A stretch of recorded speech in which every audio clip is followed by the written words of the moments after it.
During this installment of our video training series, we will look at some ways to remove door hinges. We will point out some hazards to watch for when spreading and cutting hinges. In many of our techniques, you will notice that we cut door hinges.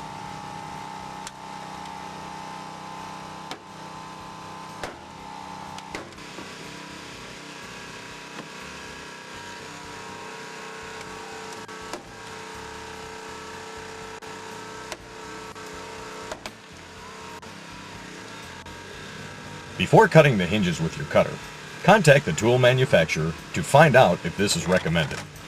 By following the techniques outlined in this video, you'll be less likely to damage your rescue equipment. All Genesis cutters are designed to cut hinges. Remember to wrap the blades completely around the hinge when cutting.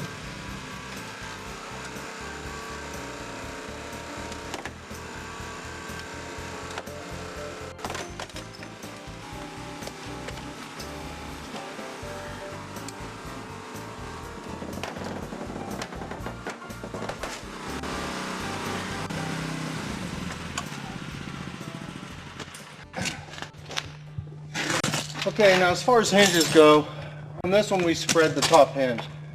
And whether we do the top hinge first or the bottom hinge first, to me is determined by the wreck. If the top hinge is wide open when I get there, then I'm going to go to the top hinge first. If the bottom hinge is open, then I'm going to go to it. All I have to do is remember what's going to happen to the door depending on which hinge I spread. If I spread this one first, I force the door down. Then when I go to the bottom hinge, I lift the door up. If I do it just the opposite happens. I've got my webbing on here with the firefighter holding it over there, so he's going to control that door for me regardless of which hinge I do first. A couple things I try to do with my spreader is I try to set it right on top of the hinge. For one thing, that takes all the weight of the spreader out of my arms. I use that as a shelf, and I do my first spread there. If I can't get on top of the hinge, then I go to the underneath side of the hinge. Last resort for me is to go into the center of the hinge.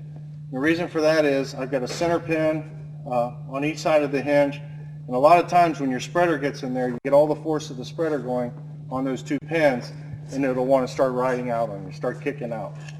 So that's my last option.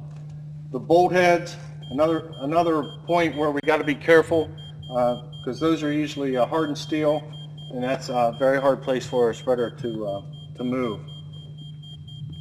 When we decide we're going to cut a hinge, which if you have the option to cut a hinge, that's great, because now I don't have any energy throwing my door away. All I do is I come in, I make my two cuts, and the door just drops to the ground. But again, I have to stay off the center pins. Very strong points. There's no reason for me to put my cutter tips right on top of those pins. I come to the center and I cut the weakest part of the hinge out. And that usually works pretty well for you. If you cut the top hinge first, I can force the door down, which exposes the bottom hinge to where I can get my cutter tips in. So you got a couple different options open to you as far as hinges go.